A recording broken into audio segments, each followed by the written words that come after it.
Al Jazeera Podcasts. Today, Israel's ground invasion of Gaza City. An Israeli airstrike on this building has displaced hundreds of people in this area. People move to the coast and on the streets. They don't know where to go. As Israel escalates its assault on the people of Gaza, a UN inquiry finds its actions constitute genocide. So now what? I'm Natasha Del Toro, and this is The Take.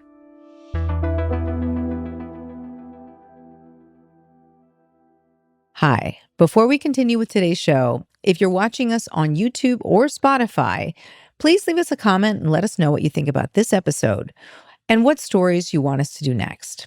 And if you're listening, check us out on those platforms to see us on video. The link is in the show notes. I'm Youmna ElSayed, Al Jazeera English correspondent in the Gaza Strip. I'm currently in Egypt after I evacuated Gaza in the end of December 2023. Youmna, welcome back to The Take. We always really appreciate having you on. So Israel has been pounding Gaza City with airstrikes, preparation for this ground invasion that's happening now. It's estimated that hundreds of thousands of Palestinians could still be in Gaza City. Maybe you could tell us, what does this look like on the ground? Well, first of all, Natasha, it's always been Israel's strategy to pound the Gaza Strip or to pound the area in which it has or prepares to enter into that area. We've witnessed this in Gaza City before in the first ground invasion in 2023, and it has happened again in the southern part of Khan Yunis and in Rafah, where these areas have been completely turned, these cities have been completely turned into empty, remote areas because of that strategy. Now, what Israel has been doing in the past week is the continuous bombarding of all the high-rise buildings and all buildings in Gaza City. High-rise buildings and residential buildings have been completely destroyed in Gaza just before it started launching its ground invasion. Do we have any sense of how many people? I mean, I've heard even up to maybe 900,000 people are still in Gaza City. Now, what these past days have looked like for the people in Gaza City is that they were full of terror and fear, of course. Many have moved out, but many have also decided to stay for one reason, Natasha. They have no place to go to in the south. Gaza City or Rafah and Khan Yunis in the southern part of the Gaza Strip have turned into completely remote cities with no buildings, with no homes, with no shelters. Even the UNRWA schools that people used to shelter at have been completely bombarded, and this means that people don't have a place to shelter in. Al-Mawasi area, which stretches from Khan Yunis until Rafah, on the seacoast, has been hit many times. The tents of the people installed in these areas, and they have been hit many, many times. And that's the only part that Israel designates as a safe zone for Palestinians. So there's been evacuation orders. However, what you're telling me is there's really no safe place left to go for most of these people. Now, Israel claims that it has to seize Gaza City in order to, quote, eliminate Hamas, which Prime Minister Benjamin Netanyahu has repeatedly said is one of the key aims of this conflict. But this war on Gaza has been happening for almost 2 years now, with a death toll of at least 60,000 people. And we know that there are estimates that put that number at much higher. Help me understand the timing here. Why is this happening now? Well, Natasha, the aim and the goal of Prime Minister Netanyahu and the far-right Israeli government completely ethnic cleanse the Palestinians in the Gaza Strip, to occupy the Gaza Strip. The claims and the allegations that have been made constantly since day one and until now, for 2 years straight ahead, are the same claims that we continue to hear over and over, with no solid or concrete proof or evidence on the ground, claiming sometimes that these hospitals are command centers for Hamas. And regardless of all the hospitals, over 36 hospitals across the Strip that have been completely destroyed, not under one hospital, there was a command center for any of the Palestinian groups, not just Hamas. There were no Palestinian fighters. There were no weapons. There was nothing of the all or ongoing claims and allegations made by the Israeli government and military and politicians over and over again. Israel continues to act with total impunity, continues to break and to cross all red lines of every international law and humanitarian law against the civilians in the Gaza Strip. And the international community just condemns and comes out with, rhetoric statements about how awful what Israel is doing towards the civilians in Gaza. And that actually won't make Israel back from all the ongoing violations and aggressions it's committing in the Gaza Strip. And that's why it finds it okay. It's a green light for Israel to continue carrying on these actions and to continue committing these crimes. Israel's basic and main aim is to occupy the Gaza Strip, is to push the residents of the Gaza Strip out of Gaza. And they have been vocal about this. This is not a surprise, Natasha.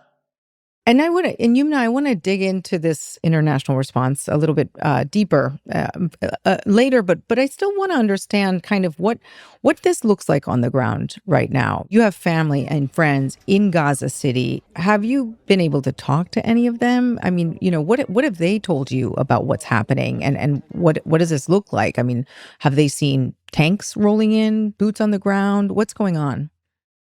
So for many of our friends and family members in Gaza, some of them are in the southern part in Khan Yunis, and some of them are in the central part. But I have many friends in Gaza City, and it's a very, very terrifying sense or scene for them. Some have actually moved out of Gaza City, going to the central part, and others were not able to move out of Gaza City, Natasha. They haven't evacuated since the beginning, by the way, of this genocide. They have stayed in Gaza City, and until now they choose not to move out, because they know that simply they respond by saying, anywhere we go, we can get killed, we can get striked, we can get bombarded. So what is the point of moving out? It's very terrifying in Gaza for them, especially the fact that there are boots on the ground now. They see the Israeli tanks in the streets. They see the Israeli soldiers and the military vehicles. And the fact also that there is no humanitarian aid entering Gaza City until now, this makes it very, extremely difficult for them. We know that there's been, a lot of food insecurity in Gaza and Gaza City. And so to now be facing this ground incursion has got to be terrifying. Are they just hunkering down in their homes? So they basically try to get out of their homes when there is no military presence in that area, to move to somewhere where they can get anything that they need. They can fill some water. They can get whatever they can find of food, which is very, very scarce, and move back home, and basically stay in their homes. They know that once they get out in the street where there is a military presence in that street, it would mean that they can be instantly shot and killed without prior notice, without reason or justification. After the break, more with Youmna. Well, Youmna, I know that you're now in Egypt, and just last week we saw Israel attempted to assassinate Hamas leaders in Doha, just as they were considering a U.S. brokered ceasefire deal. But I maybe less known is that Egypt is also central to these negotiations. Maybe you can tell me a little bit more about Egypt's role here. Well, both Egypt and Qatar, from the beginning of this genocide and war, and even in previous wars, have played a key role as mediators between the Palestinian side and the Israeli side. And their role has been very effective, very strong. And without their mediation, the two countries, there would be no agreement, no negotiations reached between the Palestinian and the Israeli side. Now, during the course of 2 years, these past 2 years, we have watched or we have witnessed many agreements come to the table and being negotiated. These negotiations are taking place both in Egypt, the country, and in Qatar, the country. So they have hosted the Israeli officials, they have hosted the Palestinian officials, and they have helped in bringing or making an agreement being reached, although it has failed for many reasons, many times. But without the Qatari and the Egyptian role here, not even the United States would be able to mediate between both parties, the Palestinian and the Israeli. So for now, for Israel, the fact that Israel is able to cross all red lines and carry out an attack in another country, like what happened last week in Doha, the capital of Qatar, in an attempt to assassinate Hamas leaders or the negotiators in Doha, this is, it's a major escalation. It's a major escalation. I mean, and I have to ask, in light of last week's attack, do you think that Egyptian officials are also afraid of being targeted? Of course, no doubt, Natasha, because we also know that there are senior Palestinian leaders here in Egypt on Egyptian soil. So for the fact that Israel was able to commit such an aggression towards the sovereignty of another country like Qatar and attempt and actually bombard that country and attempt to carry an assassination attack, it means that it's willing to do so even on the Egyptian soil in Egypt. And I think that message that was conducted by the Egyptian intelligence here in Egypt to Israel and to the U.S. administration implies that any kind of attack or aggression towards Egypt by Israel, which of course is going to be backed up by the United States, signals a wide or a further escalation in the entire region and will have further consequences on the entire region and not just in Egypt. And let's switch gears a little bit and talk about the international action or lack thereof. A UN inquiry just found that Israel has indeed committed a genocide in Gaza.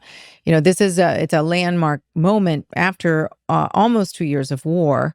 We know also that the Israel's Ministry of Foreign Affairs, they slammed the inquiry findings as fake, and they said that the report's authors were, quote, serving as Hamas proxies, unquote.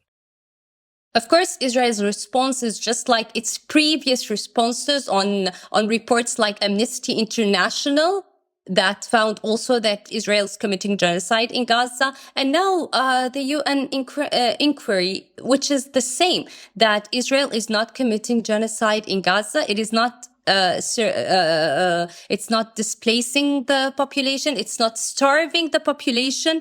And now Israel is framing the ethnic cleansing of the Palestinians, the forced displacement of Palestinians to a voluntary immigration of Palestinians. There's nothing voluntary when you are bombing them to leave their land. There is nothing voluntary about starving them until you are either telling them leave or die. Leave or we starve you. Leave or we kill you by bombardments. Leave or we continue declining you aid, food, water, medication, health services, everything. So there is nothing voluntarily about what Israel is doing, forcing Palestinians out of Gaza. This also puts Egypt in a very difficult situation because Israel wants to push Palestinians into the Sinai Desert, which is an Egyptian land, which is the obvious definition of ethnic cleansing of the Palestinians in Gaza. What does it mean to you personally to have an international body like this UN Commission call it a genocide? I mean, especially now, I know that you and other Palestinians and other human rights organizations have been calling this a genocide for a long time now. Well, to be honest, Natasha, it makes me raged. It makes me raged that it took you 2 years of Palestinian slaughter and ongoing suffering and non-belief to come up with this finding at the end that we have been telling you, that we have been shouting out about, that we have been showing you pictures and videos and footage of, that we have been crying out about. And after 2 years of Palestinian blood being paid, that you come out with such a finding. Now, as much as I'm raged towards it, I also have hopes that, okay, if this is the highest international body to come up with this conclusion and to adopt the fact or this reality that Israel is committing genocide, is there going to be another excuse for the international community not to act towards Israel, not to impose sanctions on Israel, not to hold Israel accountable for its crimes against human beings in the Gaza Strip, against its genocide in the Gaza Strip? Now, these are the questions that are looming in my head and in every Palestinian's head. What more will it take for the international community to act? And how much will it take for them to actually move to end our suffering? Accountability is the question here. Call it whatever you want. If they're labeling it a genocide, the question is now what are they going to do? What is the international community going to do? Right. And in just over a week, Israel has attacked Qatar, Lebanon, Syria. They struck an aid flotilla at a port in Tunisia. And now you're seeing this ground invasion that they're launching, and also attacked a Yemeni port. No one's been able to stop them so far, but there is a cohort of Arab and Muslim countries in the region who are planning to try. On Monday, they met in Doha to coordinate a response to Israel. Youmna, what do you think that a response might look like? And are they expected to respond to this ground invasion in Gaza City? Well, I think that the emergency meeting that was where they met to coordinate a response is not a response on the attacks on the Gaza Strip or the genocide that's been carried on the Gaza Strip. I mean, it has been going on for 2 years after all, with no response by all Arab, Islamic, and or foreign or Western countries.